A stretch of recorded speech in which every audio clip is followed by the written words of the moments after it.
तो उसका सहारा हम लोगों ने बना।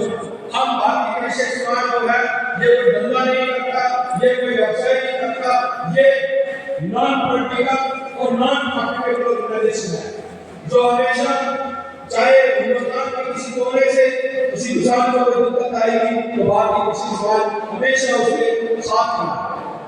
वो असली हमें वो सिपाही बनना है, हमें वो चीज देखनी है, हमें अपने आप को नहीं देखना। मैं आपको बताऊं कि मैं जम्मू कश्मीर के आखिरी जो गांव है वहां से बिलोंग करता हूं, तो आप सोच सकते होंगे चाहे वहां पे ऑपरेशन संदूर होता है, चाहे कोई और ऑपरेशन होता है, चाहे क्योंकि 47 से हम लोग ये चीजें देखते आए तो हमें उन चीजों से कोई फर्क नहीं पड़ता, लेकिन फिर भी हम देश की सेना के साथ कंधे के साथ कंधा मिलाकर खड़े हैं। आपको वो चैलेंज नहीं है, हमने किसानों की करनी है, हमने बच्चों को पढ़ाना भी है, हमने वहाँ पे सेना का सहयोग भी करना है, हमने वहाँ पे पाकिस्तान का जो फायरिंग है वो भी सहन करना है, लेकिन फिर भी हम देश के हर नौजवान के साथ खड़े हैं।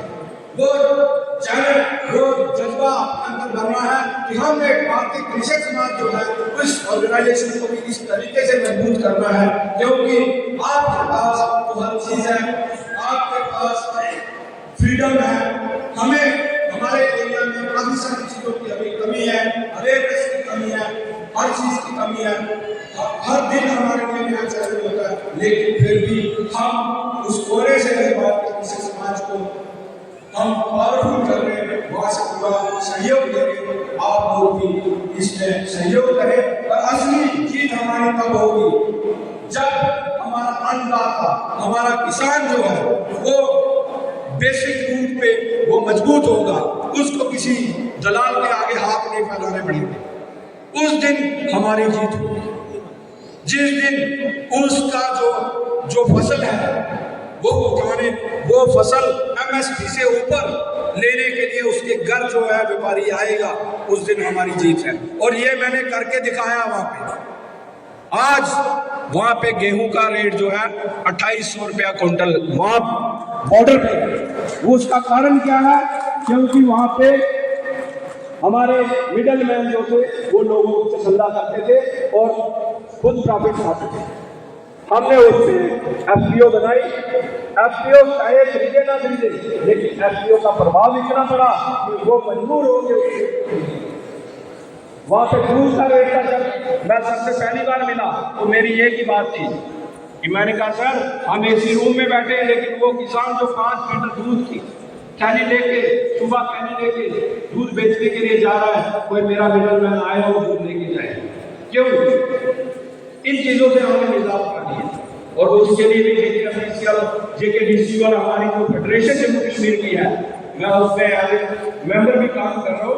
और वो फेडरेशन उसने सेंटर काम किया वहाँ पे, और लोगों का जो दूध का व्यवसाय था उसकी इनकम डबल कर दिया। ये उपलब्धियां हैं। हमने इसी तरीके के हमें काम करना और किसानों को कैसे हमने मजबूत करना। इन्हीं शब्दों के साथ अगर कुछ मेरा शब्द किसी को बुरा लगा हो मैं माफी चाहूंगा। जय हिंद, जय भारत, जय महाराष्ट्र। महाराष्ट्र राज्य कृषक समाजाचे सचिव संदीपजी केदारी साहेब, महाराष्ट्र राज्य कृषक समाज सचिव सन्मानित संदीप केदारी साहेब। आदरणीय व्यासपीठ माझे झालेल्या शेतकरी बंधू, माझं नाव संदीप केदारी, भारतीय कृषी समाजाचे 2007 पासून कार्यकर आहे।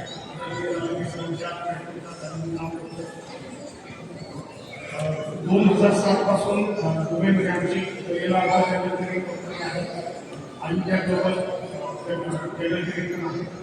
मी ह्या मंचावरून आणि जबाबदारांना असं आवाहन करतो की दर महिन्याला आपण 100 कंटेनर बनवणार, बल्कमध्ये आपण पाठवू शकतो याची माहिती देतो। आणि जे मला विनंती करायची आहे की आपण जे नाना मीटिंगमध्ये ठरवलं की पैसे आले पाहिजे, व्यवसाय झाला तर सगळ्यांना यश येणार नाही, नाहीतर हे आपलं समाजकार्य तेच आहे।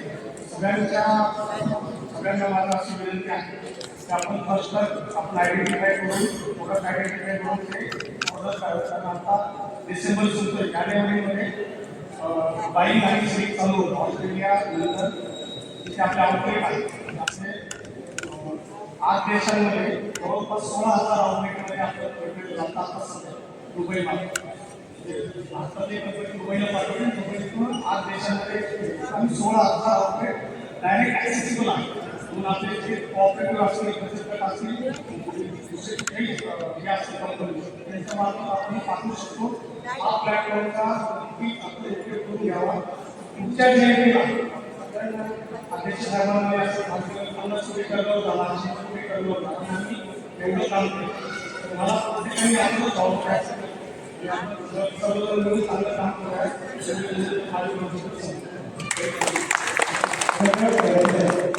Federal council member Ajit Tewatia federal council member.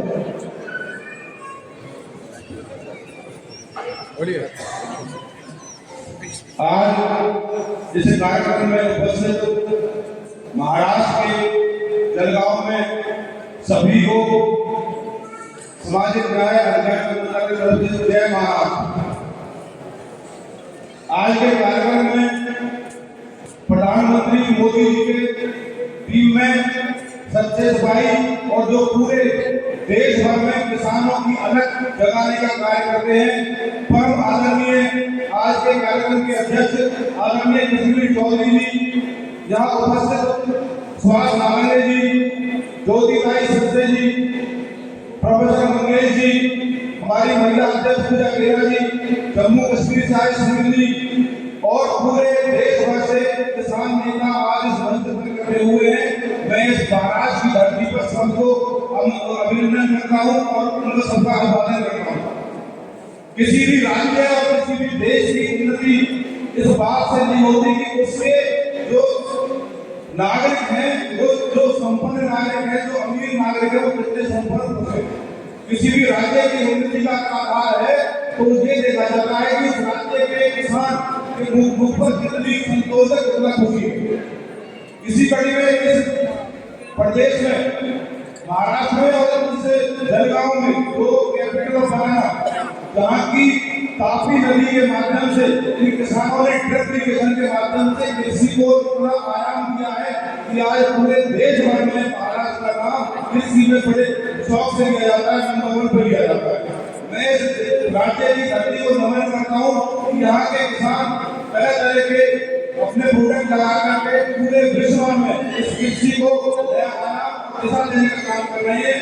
और हमारे जो डॉक्टर कश्मीर चौधरी जी हैं, वो किसान मसीहा के नाते इन सबको भारत के पटल पर रख करके पूरे किसानों में लगाने का काम करते हैं, क्योंकि वक्त बहुत है और यहाँ पर पूरी वरिष्ठ कार्यक्रम बहुत कम है। तो बहुत शब्दों में ये कहूँगा कि कृषि व्यवसाय नहीं है, कृषि भारत की संस्कृति का एक हिस्सा है। जय हिंद, जय महाराष्ट्र। अदिती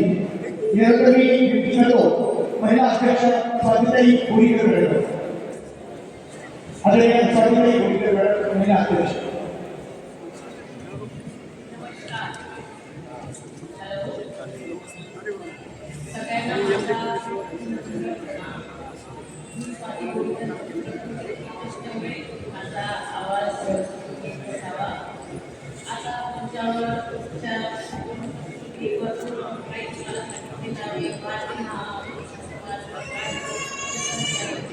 आज मला एक बोलायचं आहे की इथेही लोक उपस्थित झालेले आहेत.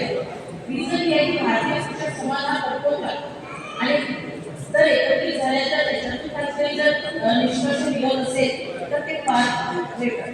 तर मी ॲग्रो बेस्ड प्रोसेसिंग युनिट्स यावर आणि माझ्या कृषी ही संस्कृती आहे, व्यवसाय आहे. कृषीला तिकडचा व्यवसाय प्रकट करणार नाही, तो तिकडे तर फार्मर्स मला नाही वाटत की उत्पन्न वाढेल, फार्मर्स उत्पन्न वाढणार नाही. रिझन हे आहे की भारतीय कृषी समाज आज हा वर्तनेसाठी करतोय फार्मर्स आणि जी एक कडी आहे ती कमी करायची आहे. म्हणजे त्याला आपण कला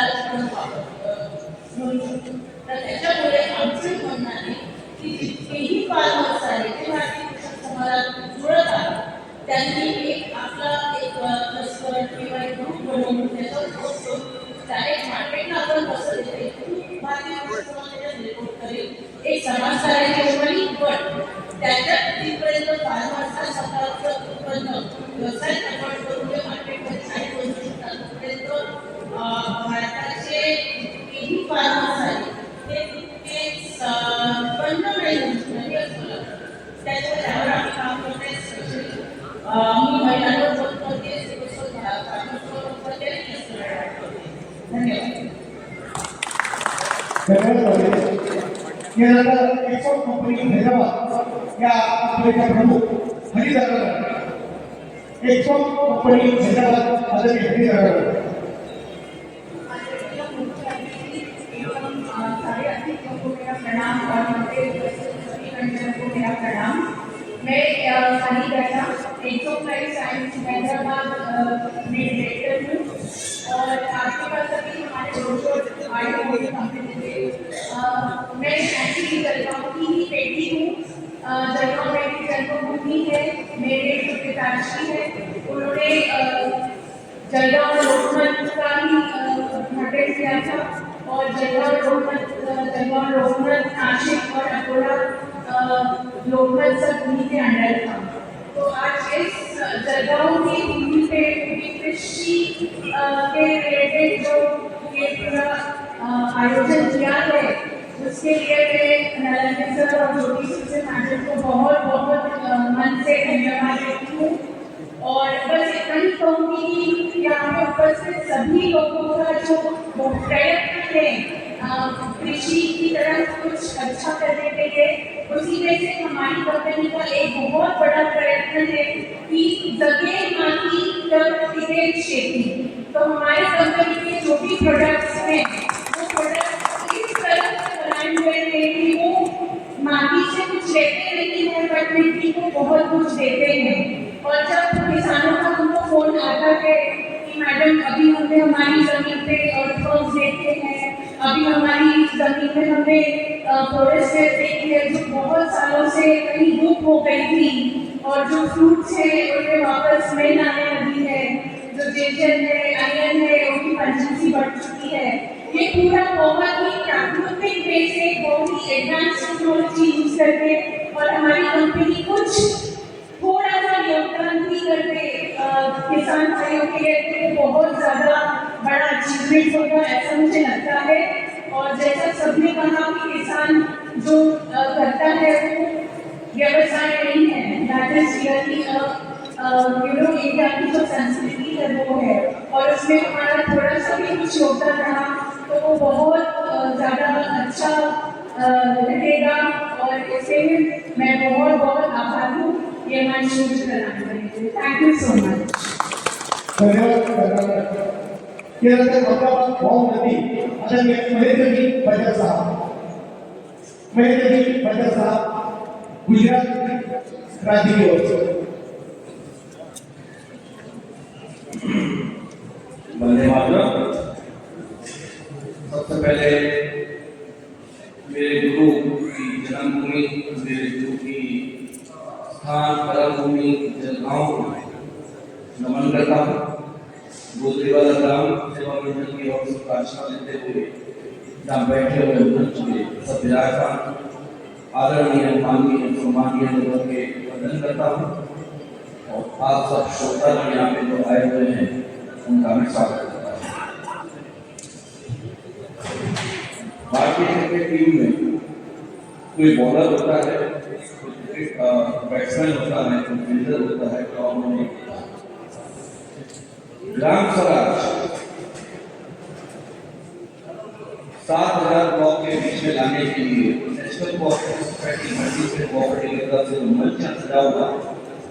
यहाँ पे कोई किसानों की आजीविका के हक के लिए अपना जीवन योगदान दे रहा है, कोई उसको नॉलेज सेंटर करा के स्किल डेवलपमेंट करके उसकी इनकम बढ़ाने की बात करता है. मंच पर सब कोई अपना अपना काम, अपना अपना योगदान सिर्फ एक ही तरफ है कि भविष्य भारत निर्माण, राष्ट्र निर्माण बहुत देश को हमने बहुत अच्छा बना दिया, अब हमारी बारी आई है राष्ट्र निर्माण करने की। देश होता है शरीर और राष्ट्र होती है आत्मा, और आत्मा बची है हमारी अंतरात्मा जो हमारी भारतीय संस्कृति के आधार है। मेरा नाम महेंद्र सराज, मेरा जन्म अहमदाबाद गुजरात में हुआ है। सीधी परिवार में जन्मा हूँ, पेशे से व्यवसायी हूँ। टेक्सटाइल का मेरा कामकाज है। शान से कहता हूँ कि भारतीय नारी, भारतीय बहनें माता मुझे ज्यादा जानती है, क्योंकि सर्वाधिक में काम करता हूँ। बड़ा वजीरा के नाम से मेरी ब्रांड है। रियल एस्टेट का कामकाज है। काम करते करते करते करते मालूम पड़ा कि अर्थ क्या है। एक होता है जीवन का अर्थ,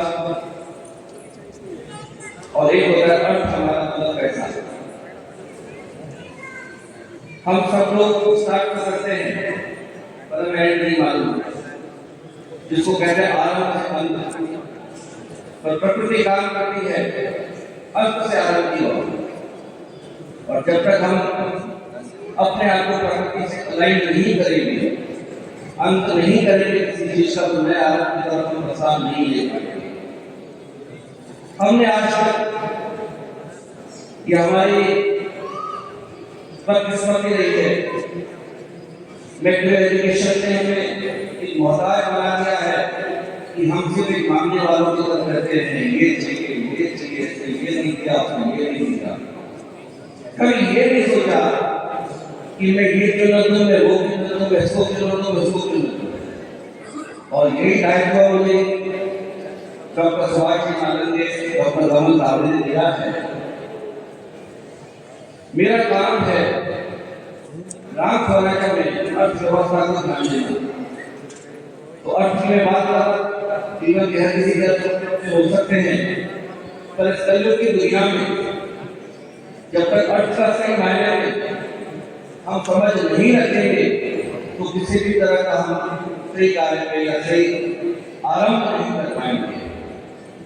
तो अर्थ की जो मुझे चार परिभाषा समझ में आई, आपके सामने शेयर करता हूँ।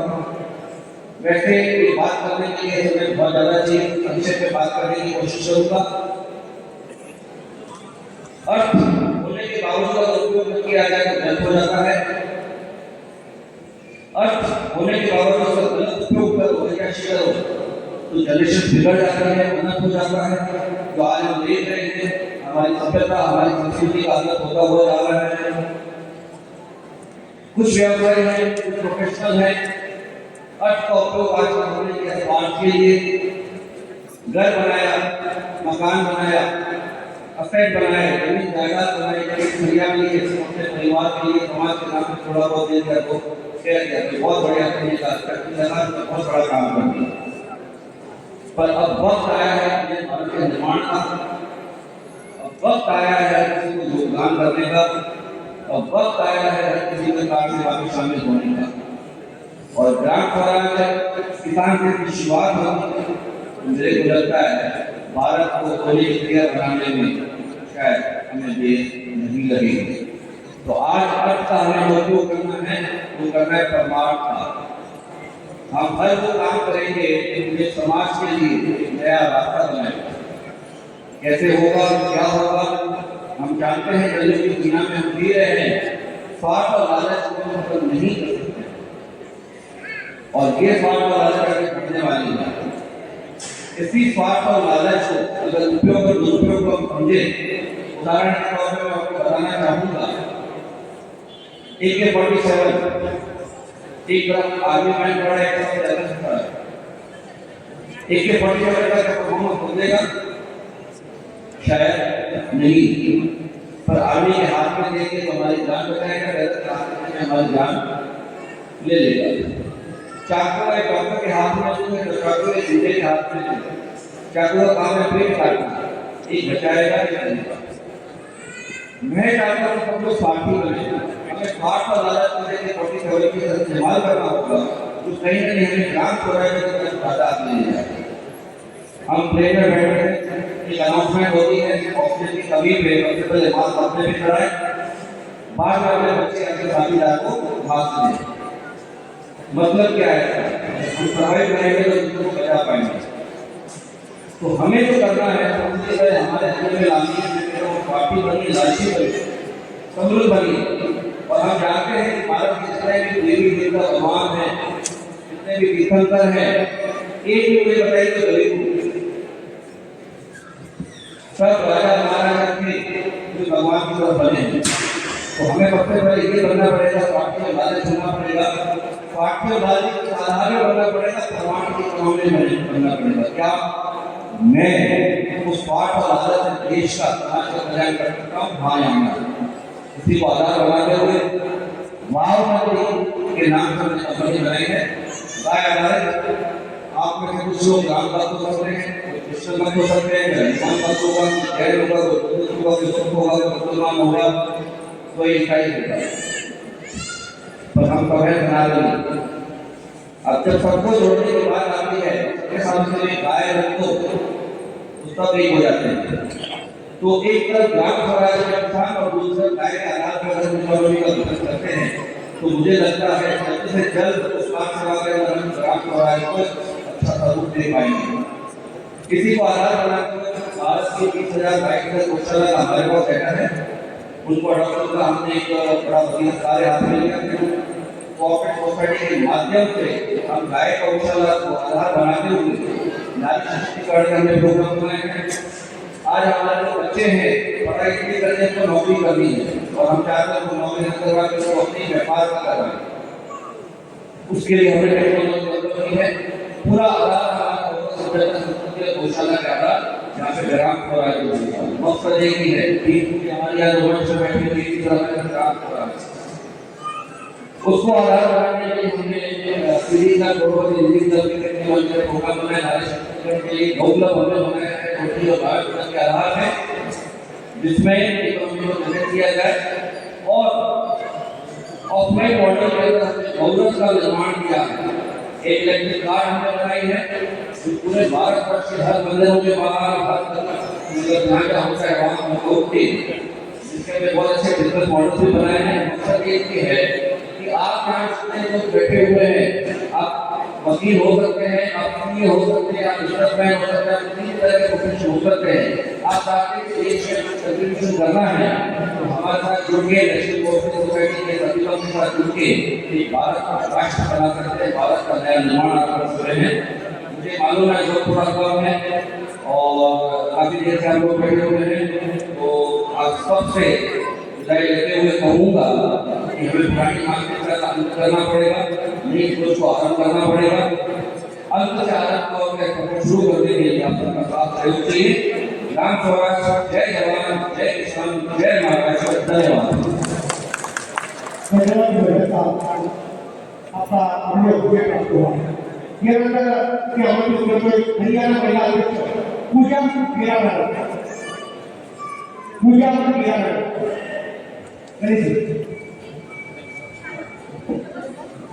जय महाराज। सबसे पहले हमारे जो राज्य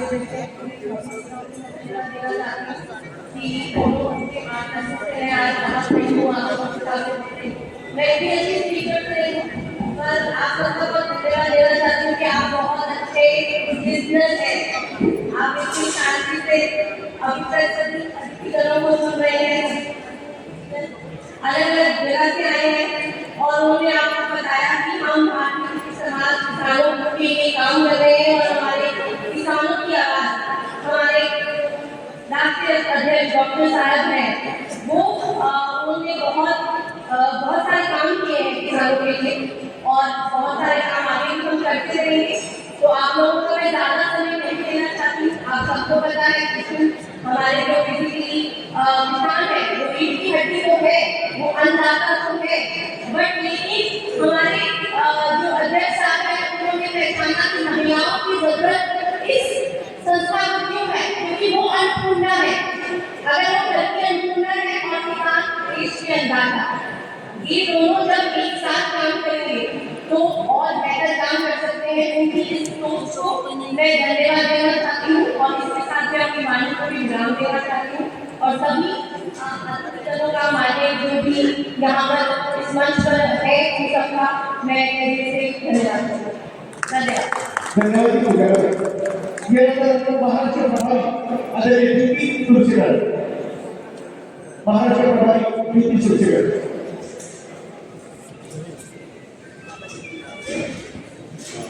आपले श्रद्धास्थान प्रजापती देशमुख आणि हरित क्रांतीचे जनक अण्णासाहेब शिंदे यांना जयंतीनिमित्त कोटी कोटी प्रणाम.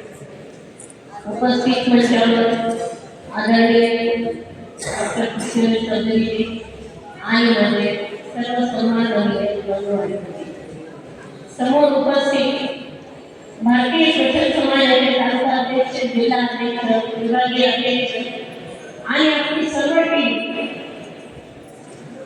जी येथे दर वर्षाप्रमाणे आपण मोठ्या उत्साहात जयंतीचा कार्यक्रम साजरा करतो.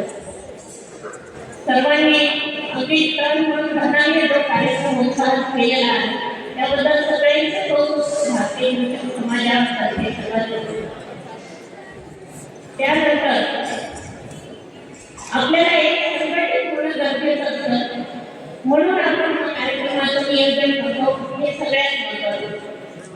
या संघटित होण्यासाठी आपण गेल्या अनेक वर्षापासून तालुका टीम आणि जिल्हा टीम यांना एक प्रोग्राम दिलेला असतो की आम्ही FTC तयार करा, फार्मर फोर्स तयार करणे. फार्मर फोर्स तयार झाल्यानंतर जिल्ह्याचा आणि महाराष्ट्र राज्याचा आपण फेडरेशन तयार. ते फेडरेशन आपलं तयार झालेलं आहे. वुमन वेल्थ फेडरेशन असं नाव आहे. आपले सर्व महिला भगिनी बचत गट आणि FTC या आपल्या फेडरेशनला जॉईन करायचं आहे, कारण आपल्याला एकत्र येणं गरजेचं आहे. तसेच जगातली एक नंबर असलेली कोऑपरेटिव्ह इफको याचे 3 वेळेस बिनविरोध निवडून आलेले आपल्या आदरणीय देशभाई संघाने यांच्या आशीर्वादाने आणि यांच्या प्रेरणेने आपण किसान कल्याण व ही कोऑपरेटिव्ह फेडरेशन ऑल इंडिया ही फेडरेशन आपली तयार झालेली आहे. आणि आपण कृषी मंत्री, सेंट्रल कृषी मंत्री आणि दिलीपभाई संघाने आणि आपल्या आदरणीय कृष्ण चौधरी साहेब यांच्या हातून आपण सर्टिफिकेट दिलेले. याचे सर्व लीगल प्रोसेस पूर्ण झाल्यापासून आपल्याला आता कामाला सुरुवात करायची. आपल्या राज्यातीलच नव्हे तर आपल्या सर्व राज्यांमध्ये ज्या पण कोऑपरेटिव्ह आहेत ते आपल्या किसान कल्याण भवनाला आपल्याला जॉईन करायचे. आपल्याला उद्देशात हे आपल्याला संघटित होणं हे गरजेचं आहे. आणि आपण एकत्र आलो नाही, संघटित नाही झालो तर आपण सरकारपर्यंत आवाज पोहोचू शकत नाही. आणि तो पोहोचवण्याचं माध्यम आपलं कोऑपरेटिव्ह फेडरेशन आहे. या फेडरेशनमध्ये आपण 36 प्रकारचे उद्योग आणि व्यवसाय आणणार आहोत. तसेच FTC फेडरेशन मार्फत पण आणणार. आणि आता कालपासून चर्चा चालू आहे. या चर्चेमध्ये आपण असा निर्णय घेतला आहे की गव्हर्नमेंटच्या सर्व योजना आहेत त्या आपल्या तालुका अध्यक्षाच्या मार्फत, जिल्हा अध्यक्षाच्या मार्फत आपल्याला गावागावात पोहोचवायच्या आहेत.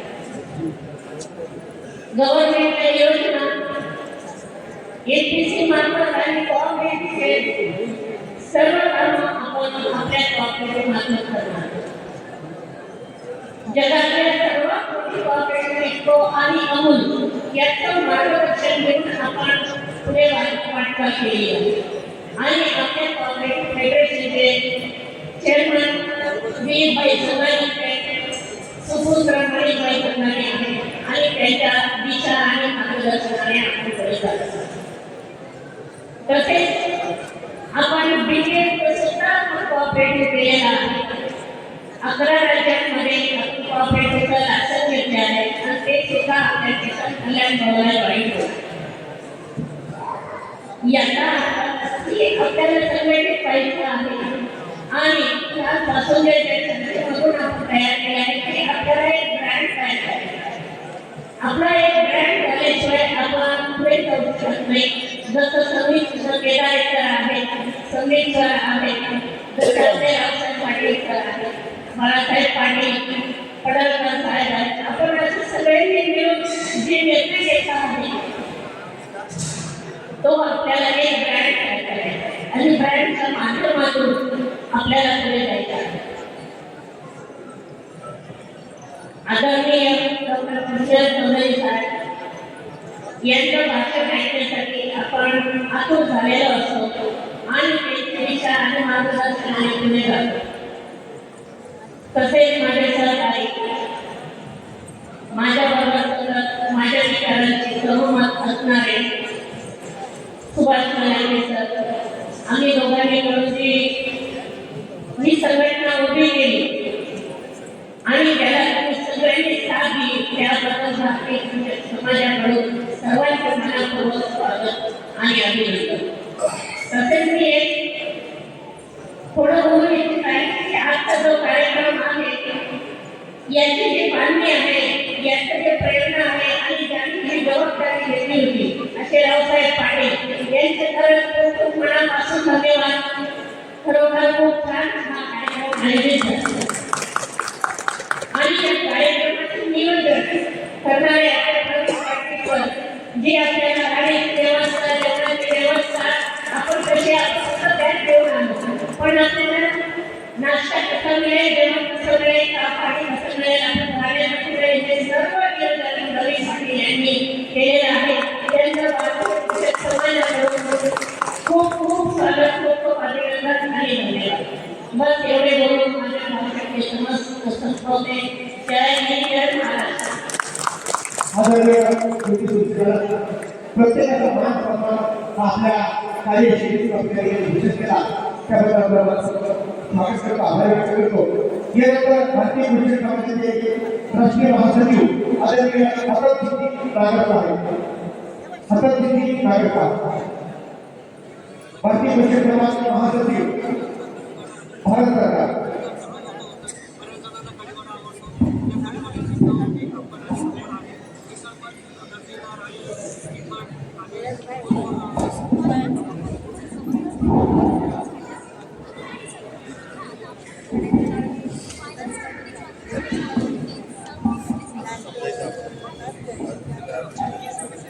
सभी मेरे जो किसान भाई बैठे हैं मेरे साथ जरा नारा लगाएंगे।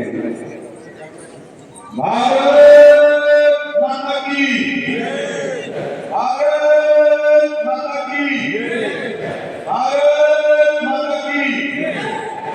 पंजाब राज देशमुख अमर रहे, पंजाब राज देशमुख।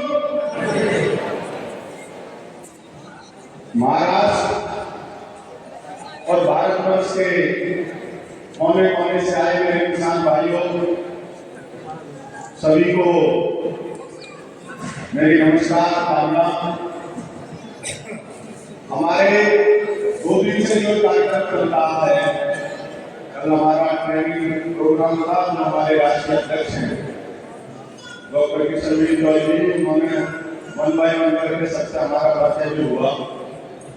मैं सबसे पहले तो जो हमारे महाराष्ट्र कृषक समाज के, भारतीय कृषक समाज के अध्यक्ष हैं सुभाष मालवीय जी और महाराष्ट्र के प्रभारी हैं ज्योति जी, उनको बधाई देना चाहूँगा, उनकी पूरी टीम को बधाई देना चाहूँगा। उन्होंने बहुत ही सुंदर कार्यक्रम का आयोजन किया है, इनके लिए आप जोरदार एक ताली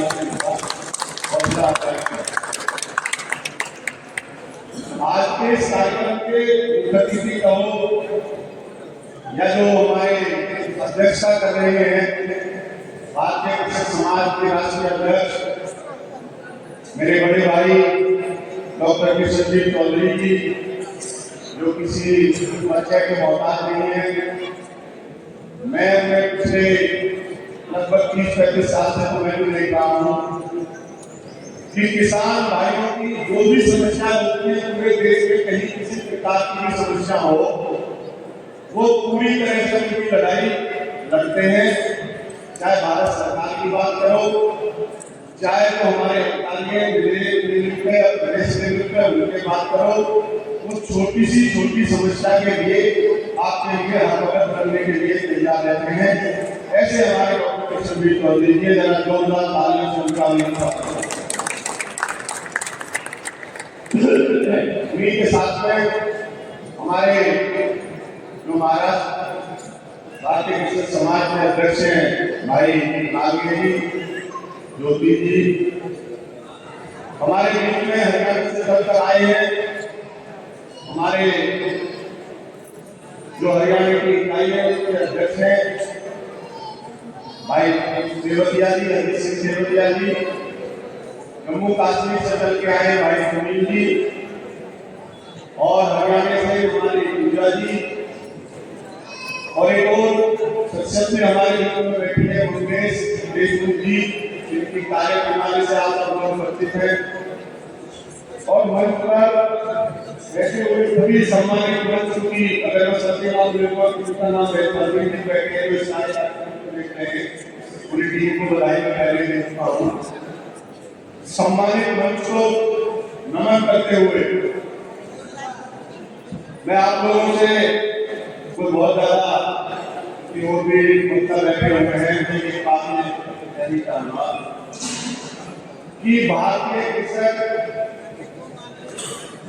जो समाज है पूरे देश में अपनी गले गाँव तक गली गली तक पहुंचाती है। और मुझे कहने में कभी संतोष नहीं है कि महाराष्ट्र की हमारी इकाई बहुत बढ़िया कार्य कर रही है। कल हमारा जो परिचय हुआ उसमें टेक्निकल लोग थे, जो ऐसे लोग थे जो हजारों लोगों को अपने साथ जोड़कर कर रहे हैं। मेरे सामने जो बैठे हुए हैं संख्या की बात नहीं है, 50 बैठे हैं, 500 बैठे हैं, आप लाखों की संख्या में बैठे हुए हैं, क्योंकि आपका संपर्क लाखों किसान भाइयों से। और दूसरी की बात है कि आप प्रैक्टिकल किसानों के लिए जमीन से जुड़कर उनके लिए कार्य कर रहे हैं, चाहे आप की बात कर रहे हैं, चाहे अपने जो हमारे केला का उत्पादन है, या कल एक और बात आई जो हमारे भाई साहब के जो चौधरी साहब उनके ही मिलने वाले हैं, उन्होंने लौंग की खेती की नई योजना जो पेड़ों से उसकी भी कल बात हुई। मतलब हम ये कह सकते हैं कि अब हमारा जो किसान था वो किसान की राज से हम ये कह रहे थे कि ये किसान सिर्फ खेती का बीज और वहीं रह के कमजोर है। आज तो नई उन्नत किस्म पैदा करकर विश्व के बाजार में अपनी प्रेजेंटेशन कर रहा है। ऐसा हमारा किसान भाई है। पहले जब हम शुरुआत की बात करें देश में आजादी हुई तो हमारे पास खाने के लिए अभी भी नहीं था। उस समय जो हमारे वैज्ञानिक थे उन्होंने फर्टिलाइजर खाद पर ज्यादा ध्यान दिया। हमने खाद ज्यादा देकर जमीन में पैदावार ज्यादा करी, जिससे हम पूरे भारतवर्ष के जो हमारी जनता उसका पेट भर सके। लेकिन धीरे धीरे हमारी वो भूमि अनउपजाऊ हुई क्योंकि हमने उसमें फर्टिलाइजर देना बहुत ज्यादा डाल दिया। आज आप इतने संपन्न हैं, आपने देखा कि कोरोना काल में जब सारी की सारी व्यवस्था चला गई, पूरे विश्व में क्राइसिस हुआ, लेकिन आप लोगों की वजह से, किसान भाइयों की वजह से पूरे हिंदुस्तान के पेट भरने के लिए अनाज हमारे पास पर्याप्त मात्रा में। ये किसान है, किसान इस देश की रीढ़ है। पहले लोग कहा करते थे देश की या हिंदुस्तान की खुशहाली का जो रास्ता है तो खेत के हमारे खलियाना गांव के रास्ते से गुजर कर जाता है। यहाँ हम दिनों रात मेहनत कर अनाज पैदा करते पूरे देश का विकास करते हैं, और वहाँ हमारे नौजवान साथी बॉर्डर पर रहकर हमारी रक्षा कर रहे हैं। हमारे मौसारा से आए हुए जो भाई सुनील जी हैं, मैं कभी जम्मू कश्मीर का प्रभारी हूँ, पिछले लगभग 3-4 साल से मैं वहाँ काम कर रहा हूँ। 2014 में जब प्रधानमंत्री नरेंद्र मोदी जी बनते हैं और धारा 370 हटाई जाती है जम्मू कश्मीर से,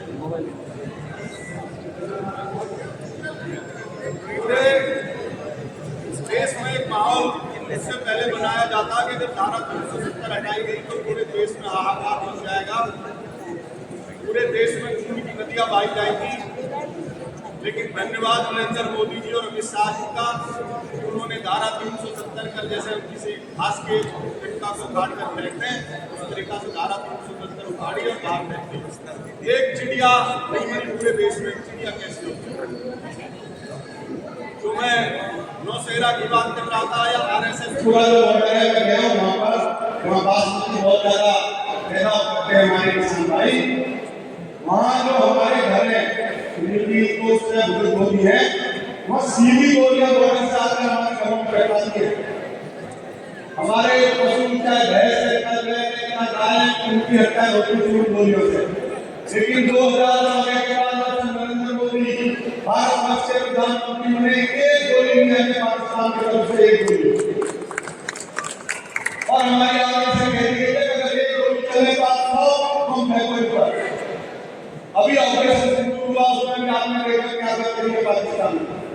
आज हमारे किसान RS पूरा बॉर्डर हो या नौशेरा बॉर्डर हो, खेत में जाकर काम कर रहे हैं। ये मैंने खुद देखा, वो अपनी फसल उगा रहे हैं। पहले दरियाए हम बॉर्डर पर भी जाते थे, हमारी खाली नदी में पड़ी होती थी। आज वो स्थिति नहीं है, आज बॉर्डर पर जाकर हमारी फसलें लहरा रही है। हमने हिंदुस्तान को बनाया है और उस बनाने में किसान, चाहे जवान की बात करो, चाहे किसान जो खेत में काम कर रहा है, तो हमारे सूबेदार जी बैठे सामने, वो भी आगे में हमारे देश की सेवा की है और हमारे किसान भाई अपने अपने बेटे उन्नति करके सेवा करें, तो खुशी होती है। और मैं वो निवेदन करना चाहूंगा राष्ट्रीय अध्यक्ष हमारे बड़े भाई डॉक्टर कृष्णजीत चौधरी जी से और हमारे लाल जी बैठे हैं, जो जैसे हम उत्तर प्रदेश से हम आए हैं, यहाँ जो कार्यक्रम आप लोग चला रहे हैं उनकी जानकारी अभी बहुत नहीं है। तो एक छोटी सी बुक बनाई था जिसमें नए नए जो हमारी अलग अलग फसलों को हमारे किसान भाई जो कार्यक्रम कर रहे हैं उनको उसमें बताया जाए कोई लौंग की खेती ऐसे हो रही है या फ्रूट में जो है किस तरीका से हम काम कर रहे हैं, और प्याज की बात कर रहे हो चाहे उसकी केले की बात करो जो मार्केट में बेच कर रहे हैं, तो वो चीजें हम लिखेंगे। तो जो हमारे किसान भाई हैं उत्तर प्रदेश की आने की बात करो, उससे गेहूं, धान और गन्ने का सीमित है, उसकी आय जो सीमित है कि गन्ना है एक साल में कितना होगा। अगर हम भी या हमारे किसान भाई आप लोगों से सीखकर आप लोगों से जुड़कर इस प्रकार की फसलें अपने यहाँ उगानी शुरू करेंगे तो उन पर पैसा आना शुरू होगा, उनकी आर्थिक स्थिति और बढ़ेगी।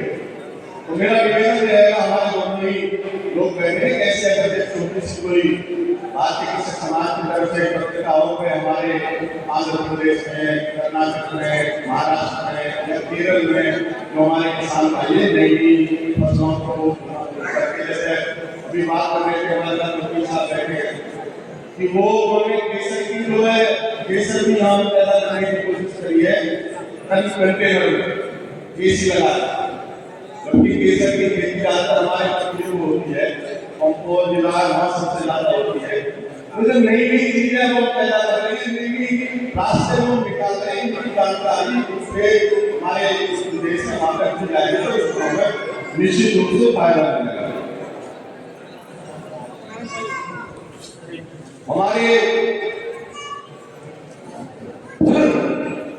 जो प्रधानमंत्री नरेंद्र मोदी जी उन्होंने जो मैंने कहा ज्यादा फर्टिलाइजर करने के बाद में हमारी जो पैदावार है वो कम होती जा रही है, तो प्राकृतिक और जैविक खेती पर उन्होंने काम करना शुरू किया है। पीछे लगभग 6 महीने साल भर से जो हमारा भारतीय जनता पार्टी का किसान मोर्चा और लगभग 1.25 लाख गाँव में जाकर जो हमारे मंडल से नीचे के लोग थे उन्होंने ज्यादा गाँव को उसकी जानकारी दी है। उसके लिए एक गाय तो हमारी माँ है, उसके बहुत ज्यादा फायदे हैं। गाय के गोबर से जो वो खाद बनाई जा रही है उससे बहुत बड़ी पैदावार हो रही है। गाय का दूध हमारे बच्चों को मिलेंगे जो आपके मसाइल की लीजिए, हमारे यहाँ किसी आदमी को बुरा हाल है, हमको बिना सिगरेट पिए कम से कम 50 सिगरेट का धुआं हमारे अंदर जाता है। अगर हम प्राकृतिक खेती से सिर्फ सब्जी और दूध भी उगाकर अगर उनका सेवन करेंगे तो 50 बीमारियों से हमारी रक्षा हो जाएगी। बहुत से ऐसे मुद्दे हैं, आप सभी विद्वान लोग बैठे हैं, आपको पहले से उन सब चीजों में अप्लाई कर रहे हैं। मैं ज्यादा न बोलते हुए इसी के साथ अपनी वाणी का विराम दूंगा। जय हिंद, जय भारत। धन्यवाद भगवत जी। इसके बाद राष्ट्रीय स्तर पर जो किसान भाइयों के लिए अपना योगदान महत्वपूर्ण योगदान देने वाले डॉक्टर कृष्णवीर चौधरी साहब आज के प्रमुख अतिथि और राष्ट्रीय अध्यक्ष हम आप सब जान सकते हैं, वो हमें सबको संबोधित करें। डॉक्टर कृष्णवीर चौधरी साहब एक बार तालियों के विद्यार्थियों का स्वागत करें। डॉक्टर कृष्णवीर चौधरी साहब।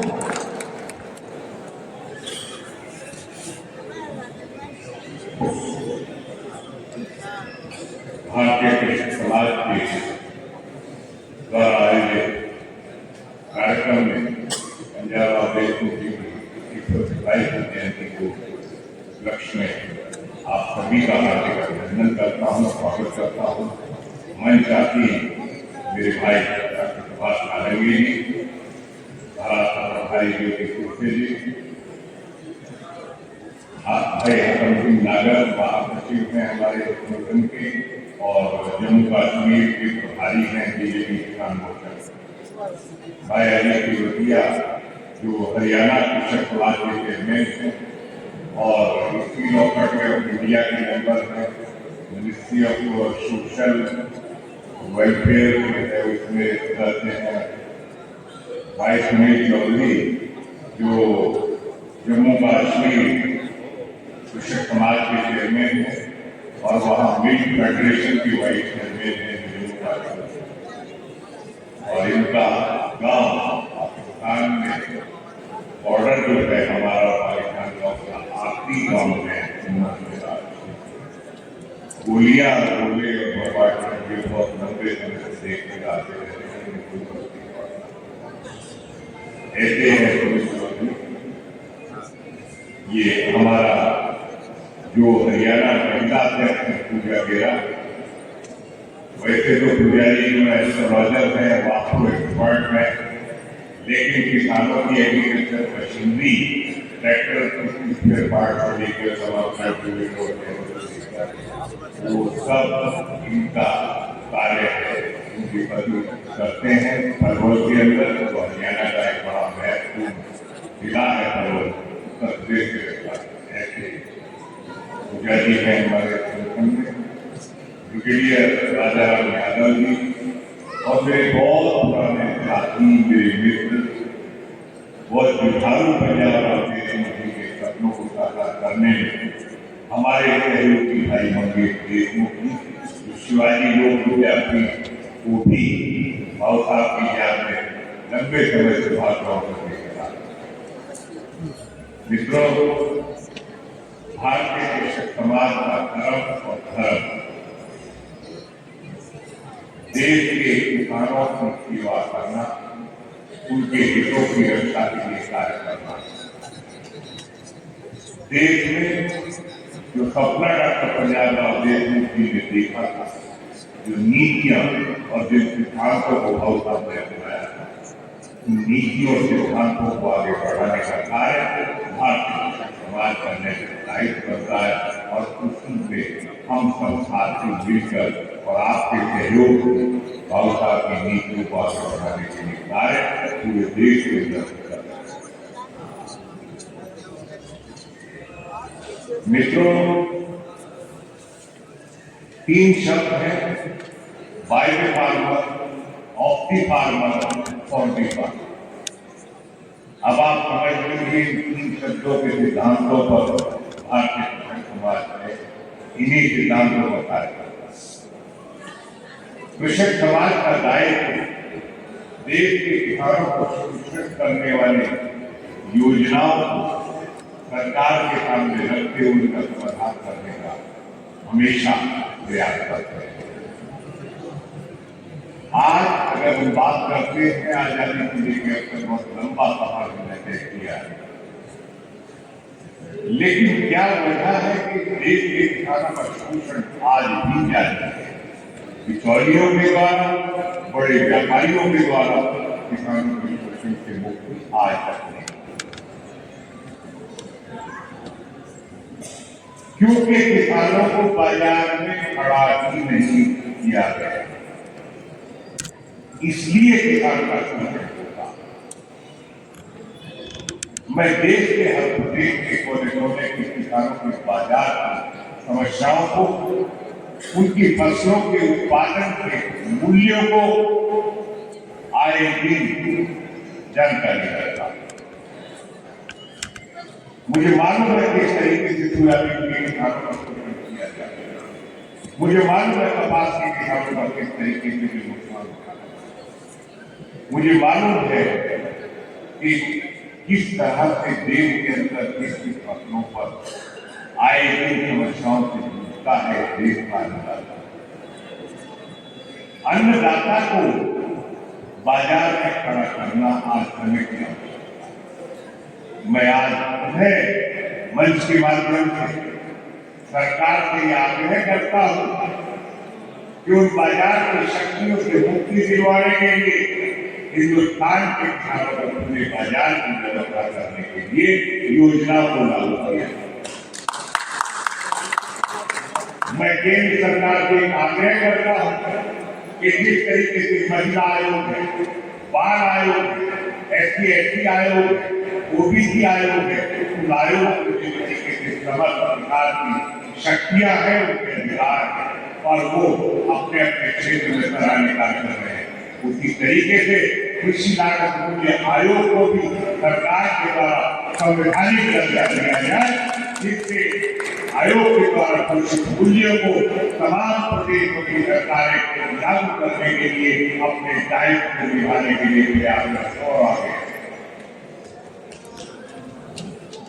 ये सराहनीय बात है कि प्रधानमंत्री जी ने चुनाव से पहले एक वायदा देश के किसानों से किया था कि मेरी सरकार किसानों की लागत पर 50% लाभकारी मूल्य न्यूनतम समर्थन मूल्य घोषित करने से और उसको उन्होंने किया है।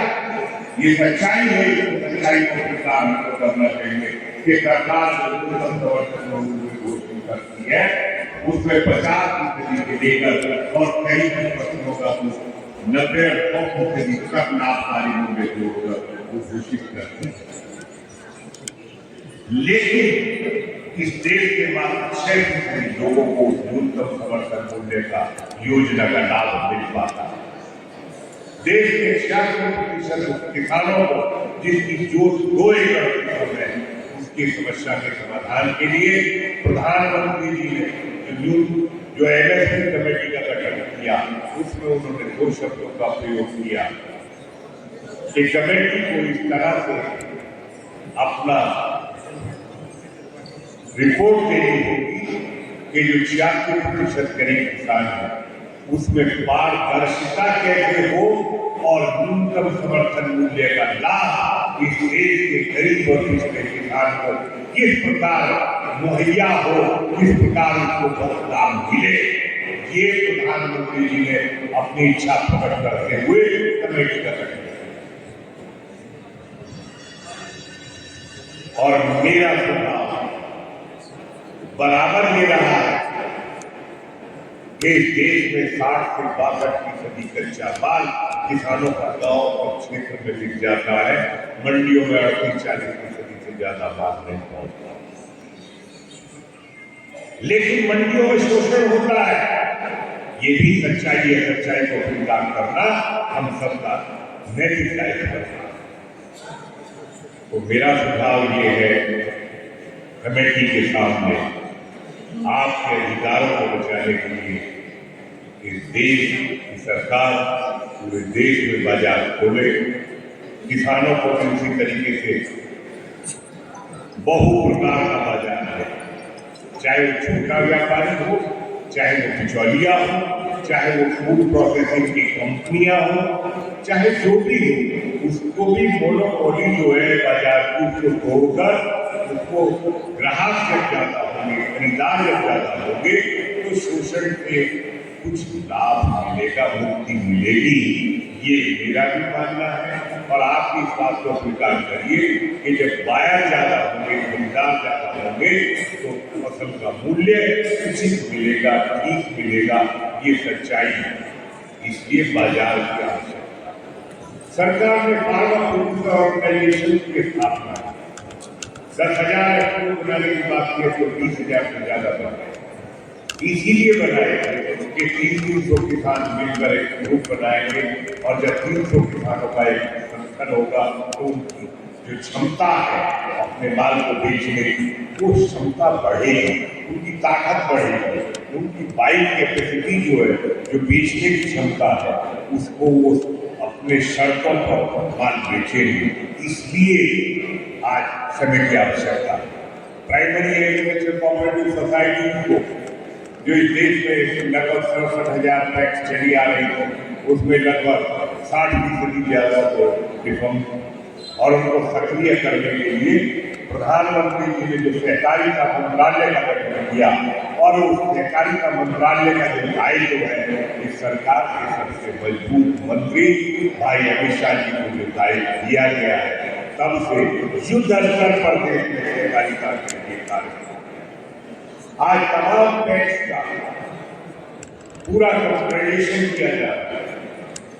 1 लाख करोड़ की व्यवस्था जो गोडाउन की क्षमता को बढ़ाने के लिए, जब गोडाउन नहीं होगा तो माल खरीद के कहाँ रखेगी, चाहे कॉपरेटिव हो चाहे एफपीओ हो, तो पैसा मुहैया किया गया है 1 लाख करोड़ का कि आप गोडाउन बनाइए और माल खरीदिए, अपने गोडाउन में रखिए और बाजार के साथ साथ मेरा नम्र निवेदन है एफपीओ के साथियों से और तमाम प्राइमरी एग्रीकल्चर कोऑपरेटिव सोसाइटी के साथ कि आप न्यूनतम समर्थन मूल्य जो सरकार घोषित करती है, उस मूल्य पर सरकार के किसानों के उत्पादों की खरीदी करें और बाजार के साथ अपने बिजनेस में भागीदार बने। तब उनके बनाने का उद्देश्य जो है ईमानदारी के साथ वो अपने उद्देश्य को पूर्ति करना है। यदि वो भी एमएसपी से कम दाम पर ही खरीदेंगे तो बाजार में उनके अंतर नहीं रहेगा और उनको गोडाउन बनाने के लिए या बाजार के समय अनुसार, क्योंकि मित्रों मैं तो बहुत स्पष्ट शब्दों में कहता हूँ कि जब इस देश में किसानों का कच्चा माल आता है मंडियों में, बाजार में, तो बाजार की ताकतें भाव गिरा देती है और वो मात्र 6 से 8 हफ्ते के लिए भाव गिराया जाता है और जब माल बड़े उद्योगपति, बड़े कारपोरेट घरानों की बात को छोड़िए, जब आम आड़तिया जो है उसके गोदाम में माल चला जाता है तो फिर भाव बहुत तेजी से ऊपर बढ़ने लगते हैं। ये देश के बाजार ताकत की हकीकत है और इसीलिए किसानों का शोषण होगा क्योंकि उसकी क्षमता नहीं है माल को रोकने की। वो इधर माल आया, तैयार हुआ, उधर बेचने चला गया, इसलिए शोषण होता है। और वही माल गोदाम में जाने के बाद क्यों बाजार में महंगा बिकने लगता है, इसलिए कि व्यापारियों में उसको स्टॉक करने की क्षमता है। तो इसीलिए एफपीओ को एग्रो प्रोसेसिंग सेक्टर में आना चाहिए, अपने स्टॉक लिमिट बढ़ा करना होगा, पूरी चेन खड़ी करनी होगी जिससे जो सब्जी, फल और दूध के उत्पाद जैसे किसानों की पैदावार करते हैं उन सबको बचाने के लिए, पेरिशेबल आइटम को बचाने के लिए उनको आ गया।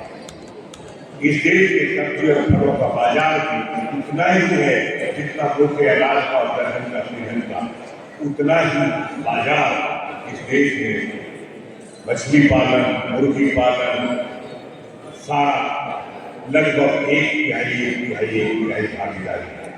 ये देश की खपत की है। तो सब्जी और फलों की स्थिति बाजार की इतनी खराब है कि जब किसान लेके जाता है तो 4 से 5 रुपए किलो में बेचता है। मुझे मालूम है राशन गाँव की मंडी में किसान का जिस तरीके से 2 और 3 रुपए किलो प्याज बेचने के लिए मजबूर किया जाता है, जिस तरीके से प्याज को फेंक के कई बार दुखी होके आता है तो बहुत शर्म आती है, दर्द होता है कि खून पसीने से पैदा किया हुआ वो सब्जी और फल इस तरीके से किसान को बेचने के लिए मजबूर क्यों होना पड़ता है? क्यों नहीं किसान के लिए एफपीओ ला के आते हैं? क्यों नहीं उसको ड्राई सुखा के प्याज को और बाजार में अपने समय पर बेचने का प्रयास करने के लिए आते हैं? आज जरूरत है कि कोई भी चीज सड़ने ना पाए। सब्जी और फलों को बचाने के लिए उनको प्रोसेसिंग करने की जरूरत है, स्टॉक करने की जरूरत है। आज वो आलू का चिप्स को छोड़िए, टमाटर की चटनी छोड़िए, आज हर चीजें और एक मुरब्बा से लेके आम के अचार से लेके तमाम से पुरानी चीजें हैं, आज नई नई चीजें आ रही हैं। आज आलू से पाउडर बनाया जा रहा है, आज आलू से दुनिया के बाजार में देखिए वोडका शराब बनाई जा रही है। ये तमाम विकास के जो रास्ते हैं उन पर इन संगठनों को जो किसानों के नाम पर किसानों के लिए किसानों के नाम पर किसानों के लिए ये जो संगठनों को सरकार योजना का पैसा दे रही है उनको अपना फर्ज समझना होगा, उनको ईमानदारी से अपने कार्य को करना होगा, अपनाना होगा, आगे बढ़ना होगा। तभी राष्ट्र के प्रति वो ईमानदारी से सेवा, तभी वो किसान को बचाने के लिए अपनी सेवा देगा। कई सारी चीजें हैं सहकारिता में। आज सरकार 2 लाख कोऑपरेटिव सोसाइटीज को बनाने की योजना कर रहा है। भारत सरकार ने 3 बड़ी सोसाइटी बनाई है। देश में अच्छा बीज मुहैया हो उसके लिए राष्ट्रीय बीज उत्पादन की नेशनल लेवल पर कोऑपरेटिव सोसाइटी बनाई है। इसी तरीके से ऑर्गेनिक उत्पादों की खरीद के लिए अलग से दूसरी कोऑपरेटिव सोसाइटी बनाई है और एग्रीकल्चर उत्पादों को निर्यात करने के लिए तीसरी कोऑपरेटिव सोसाइटी बनाई है। जिस तरीके से फर्टिलाइजर के क्षेत्र में इफ्को और क्रबको काम कर रहे हैं, जिस तरीके से आज मैं आपसे कहना चाहता हूँ कि पंजाब राव देशमुख जी ने नाटक की स्थापना की थी और वो इसलिए की थी कि सब्जी और फलों की खरीद के लिए और उसको प्रोसेसिंग करने के लिए ये आगे आए और काम करें। लेकिन संस्थाएं हैं, जैसा लीडरशिप होती है वैसे ही वो काम करते हैं संगठन का। आज मैंने इसलिए कहा कि वो व्यक्तित्व और वो सोच जो 55 से भी तब नेटवर्क की स्थापना, तब फार्मर कोऑपरेटिव बैंक की स्थापना की थी, तब भारत कृषक समाज की स्थापना की थी, तब उन्होंने दिल्ली की मेन आसपास की रोड पर एक प्रगति मैदान में एक बड़ा मेला लगाया था और मेले से जो पैसा बचा था उससे उन्होंने संपत्ति खरीदी थी जो आज आसपास रोड पर है, जो आज निजामुद्दीन के अंदर 2 संपत्तियां है। तीसरी संपत्ति उन्होंने कर्नाटक की इनर सर्किल के अंदर खरीदी थी। ये 3 बड़ी संपत्तियां उन्होंने खरीदी। मैंने अपने कार्यकाल में उसी नीतियों पर आगे बढ़ते हुए आज साउथ ऑफ IIT में उत्तर इंस्टीट्यूशनल एरिया में लगभग 5000 गज में जमीन खरीद कर और उस पर किसान भवन बनवाया। नेशनल बिल्डिंग कंस्ट्रक्शन कॉर्पोरेशन से थी। लेकिन होता क्या है, ये बड़ा खतरनाक संपत्ति जो है ये व्यक्ति को कितना भी गिरा सकती है, कितना भी कहीं किसी सीमा तक गिरा। जब किसान भवन बनाया था तो किसानों के लिए बनाया, इसलिए बनाया था कि दिल्ली में किसान आते हैं 10-20 कमरे उनके लिए भी अलग हो, उनके लिए भी डॉक्टरी हो, उनका भी अच्छा ऑडिटोरियम हो।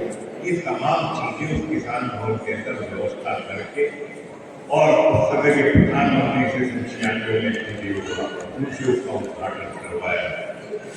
ये सारे कार्य जो भी हमने कर पड़े उस जमीन की रजिस्ट्री पर कश्मीर चौधरी की सिग्नेचर है, उस बिल्डिंग के नक्शा पास होने पर कश्मीर चौधरी की सिग्नेचर है, उस बिल्डिंग के बनने के बाद कंप्लीशन सर्टिफिकेट जो होता है उस पर कश्मीर चौधरी की सिग्नेचर है। वहाँ पत्थर लगे हुए हैं शिलान्यास से लेकर उद्घाटन करके।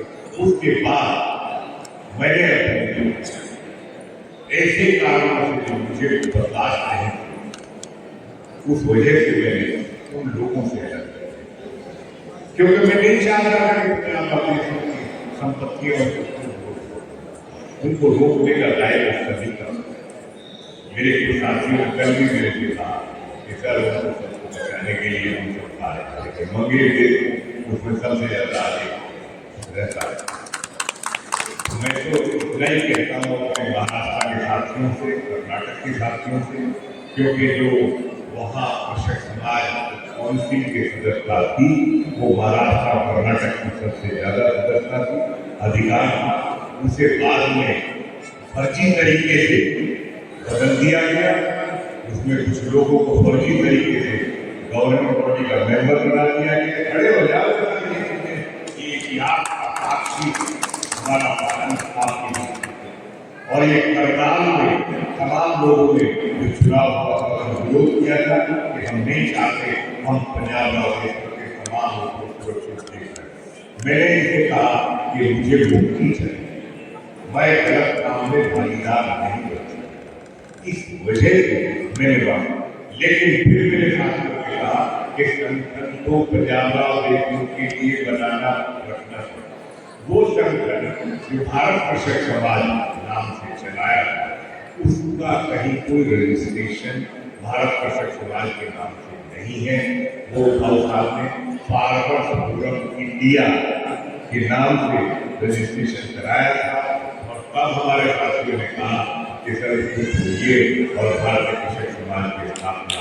इन सब साथियों ने 2007 में संपत्ति को बचाने के लिए गठन किया, और आज भारत कृषक समाज की सब साथियों की ताकत है, क्योंकि इनकी नजरें बड़ी हुई, ये देख रहे हैं कि कोई गलत काम नहीं करेगा और हम उसकी गर्दन पकड़ लेंगे। इसी वजह से आप सबके डर की वजह से उनकी हिम्मत किसी की नहीं बढ़ पा रही है, लेकिन इस संपत्ति को उसका बहुत भारी किराया।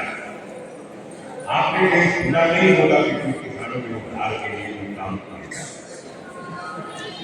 जो मैंने बनाया आज वर्गों रुपए की संपत्ति एक जिसको बना के मैं इसलिए बता रहा हूं कि आपकी कार्यशैली में यदि ईमानदारी है तो आप थोड़े शब्दों में कह सकते हैं। जनताओं के अंदर उस समय मेरी शहर के बीच में बिल्डिंग बना के खड़ी की गई थी। आप सबको मालूम है, माइकों का बीज का व्यापार मैं कृषक समाज करता था मराठा की यूनिट, लेकिन वो सब समझौते कर करके सब ठोक कर इसीलिए मेरी नाराजगी मुझे कोई नाराजगी नहीं, मेरा कुछ नहीं जा रहा, मैं तो आराम से करूँ, लेकिन मेरा मन नहीं कर रहा था कि मैं कहीं गलत कार्य करने वालों का आगे छोड़ूं। ये मेरे स्वीकारता नहीं, ना थी, ना है, ना जीवन में कभी, क्योंकि जब व्यक्ति विश्वास कार्य करता है उसका कोई लालच नहीं होता, उसको गलत कार्य में भागीदार। अरे भाव साहब की घटना अगर आप उस समय की याद करें, जब पंडित जवाहरलाल नेहरू प्रधानमंत्री थे और जब भाव साहब से ये कहा कि आप या तो मंत्री रह लीजिए या ये कृषक समाज अपना चला लीजिए, तो भाव साहब ने कहा मैं चौधरी छाप कांग्रेस की सदस्यता नहीं करता, 110 रुपए की सदस्यता है मेरे किसानों की। ये था उनका विधान कि पंडित नेहरू जी को स्पष्ट शब्दों में कहा ये है हमारी कार्य। तो उस कार्यशैली, उस आत्मा का विशेष अनुकंपा और उस आत्मा का आशीर्वाद मुझे सदैव मिलता है, और मैं उनके व्यक्तित्व उनके आत्मा का आशीर्वाद से आप सबके अधिकारों को सचेत रहते हुए सरकारों से जूझने का कार्य करता हूँ। और मेरा हमेशा प्रयास होता है कि आज अगर कमेटी में हूँ तो मैंने स्पष्ट शब्दों में कहा कि न्यूनतम समर्थन मूल्य को बाजार छोड़ते हुए उसको रिजर्व प्राइस अपेक्षा किया जाए, उससे कम पर कोई खरीदी खुले बाजार में ना, और मंडियों की व्यवस्था प्रदेश सरकारें अपने आप में बाहर करें। इसीलिए आयोग को समझाने का मैंने तो अब अपनी बात ईमानदारी के साथ सरकार से काम करते हैं, कोई बुराई नहीं, और आपके अधिकारों के लिए आपकी सेवा करने के लिए मेरा नैतिक दायित्व बनता है, मेरा कर्म भी यही है। एक बार मैं पुनः भाव साहब की आत्मा को ईश्वर शांति दी, और वो जहां भी ईश्वर हमेशा अपने श्री चरणों को पुण्य आता है, ऐसे लोग दुनिया में पूरी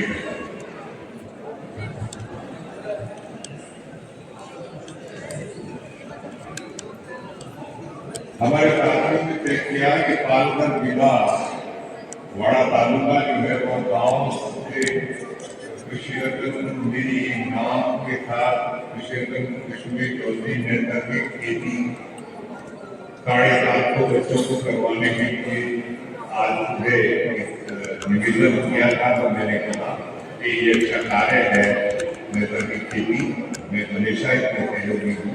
मुझे खुशी होती है कि गुजरात के गवर्नर, महाराष्ट्र के गवर्नर आचार्य देवव्रत जो हमारे गवर्नमेंट जो बराबर इसके लिए कार्य कर रहे हैं, क्योंकि पर्यावरण को बचाने के लिए, पानी को बचाने के लिए, भोजन को बचाने के लिए, मानववाद को बचाने के लिए जहर मुक्त भोजन, जहर मुक्त पानी और जहर मुक्त हवा ये जरूरी है और उसके लिए करने की एक बात का ये मैंने स्वीकृति दी है, बात करता हूँ।